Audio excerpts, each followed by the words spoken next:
বেলাল আবু বকর রে ডাক দিয়া বললেন, রে আবু বকর, আমি আর মদিনায় থাকতে চাই না রে আবু বকর।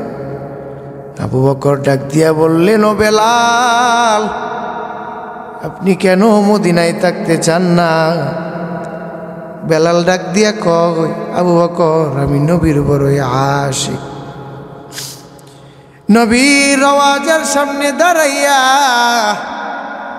আমি আবু বেলাল আমি কষ্ট সহ্য করতে পারি না, কারণ নবী তো দুনিয়াতে ছিলেন, আজকে নবী নাই। আমি বেলাল এটা দেখে সহ্য করতে পারি না। রওজা দেখে আমি বেলালের অন্তরটা কেঁপে উঠে। বেলাল নবীর বড় আশিক।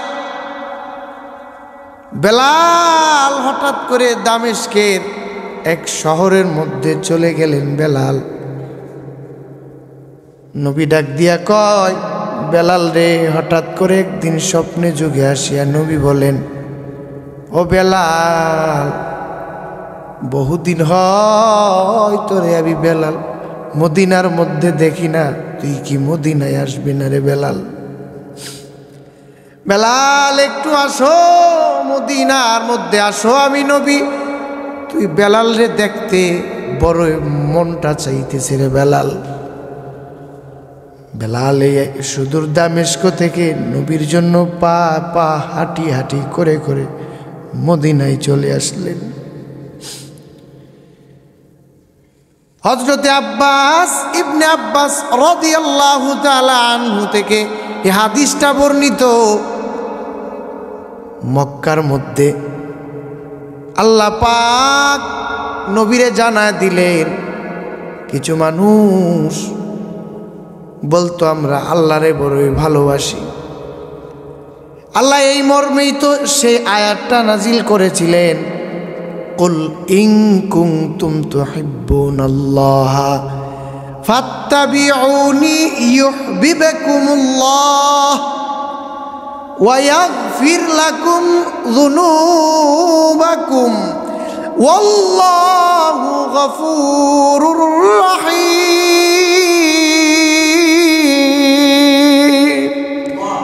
আল্লাহ এই আয়াতটা নাজিল করে বললেন, ও নবী জানায় দেন, কেউ যদি আমি আল্লাহকে ভালোবাসতে চাই, কুল ইন কুনতুম তুহিব্বুনাল্লাহ তুহিব্বুনাল্লাহ, কেউ যদি আমি আল্লাহকে ভালোবাসতে চায়, নবী জানায় দেন গো নবী, তারা যেন আপনি নবীরে দুনিয়ার মধ্যে অনুসরণ অনুকরণ মহাব্বত করে। ফাত্তাবিউনি, তারা যেন আপনি নবীরে অনুসরণ করে। আর আপনি নবীর ভালোবাসা পাইলে ইউহিব্বুকুমুল্লাহ, আল্লাহ তোমাদেরকে ভালোবাসবেন। নবী জানায় দেন, কেউ যদি আমি আল্লাহরে পেতে চায়, তারা যেন দুনিয়াতে আপনি নবীর অনুসরণ করে মহাব্বত করে। কারণ আমি আল্লাহর ভালোবাসা পাইলে দুনিয়ার মধ্যে দুনিয়া আপনার উম্মতের কি লাভ হবে নবী জানেননি? ওয়াগফির লাকুম যুনুবাকুম, কেউ যদি আমি আল্লাহকে পাই, আমি আল্লাহ ওয়াদা জানায় দিলাম, ওয়াগফির লাকুম যুনুবাকুম, আমি আল্লাহ তার জীবনের সব অপরাধ মাফ করে দিব।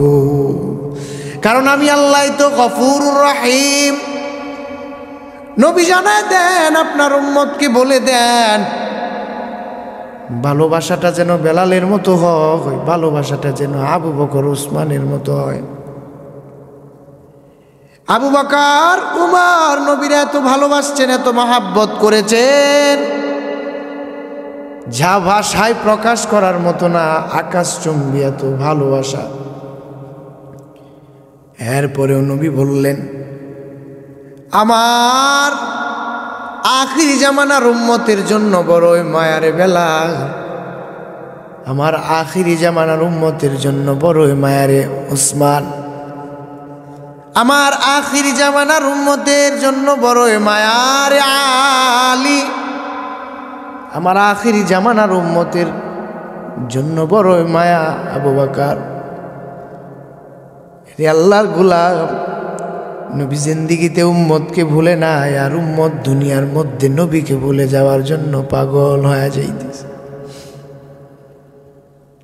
পাশের রাষ্ট্র থেকে নবীরে গালি দেয়, কয় আমার নবী যৌবনের চাহিদা মেটানোর জন্য নবী 11টা বিবাহ করছে, নাউযু বিল্লাহ। অথচ আম্মা জান খাদিজার ইতিহাস পড়িয়া দেখো, নবীকে যখন বিবাহের প্রস্তাব দিলেন আম্মা জান খাদিজা, তখন বয়স ছিল খাদিজার 40, নবীর বয়স 25। নবী একটু মনোমালিন্য হইলেন, নবী মানতে নারাজ, মানেন না। আল্লাহর পক্ষ থেকে ফাইসালা নবী মেনে নেন, কারণ খাদিজারে বিবাহ করলে দিনের জন্য বড়ই ফায়দা হয়ে যাবে। দিনের জন্য খাদিজা এত হাল করেছেন, মায়ার নবী পাহাড়ের চিপার গুহায় উপরে উঠিয়া কুরআন নাজিলের অপেক্ষায় নবী দাঁড়াইয়া রইলেন, বসিয়া থাকেন, একটু পানি আর একটু খেজুর নিয়া। এখনকার জামানায় নবী যেখানে কুরআন নাজিলের জন্য বসে থাকতেন, এখনকার জামানায় উঠলে প্রায় 2-3-4 লিটার পানি লেগে যায় কষ্টে।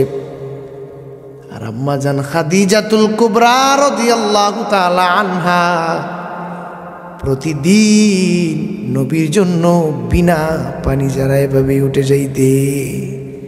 এখন তো আরো সুন্দর সিস্টেম, সিঁড়ি আছে, ধরার সিস্টেম আছে, তবে নবীর যুগে এটা ছিল। এত কষ্ট করেছেন দিনের জন্য, আর আমরা মিষ্টি খাওয়ার উম্মত, মিষ্টির জন্যে পাগল, নবীর জন্য পাগল হইতে পারি না। কি আজীব ব্যাপার! কই মিষ্টি, যারা ডায়াবেটিস আছে তারা মিষ্টি খায় না, যাদের না এরা মিষ্টি খায়। মুসলমান, নবীর এই কষ্টের জিন্দিগি আমাদের মনে থাকে না, অথচ আমাদের সব কিছু মনে থাকতেছে দুনিয়া ঠিক আছে, দুনিয়ার রং তামাশা ঠিক আছে, ঠিক যেটা নাই এটা শুধু নবীর আদর্শ আমাদের মধ্যে নেই। মুসলমান বুঝা, একটু চিন্তা কর।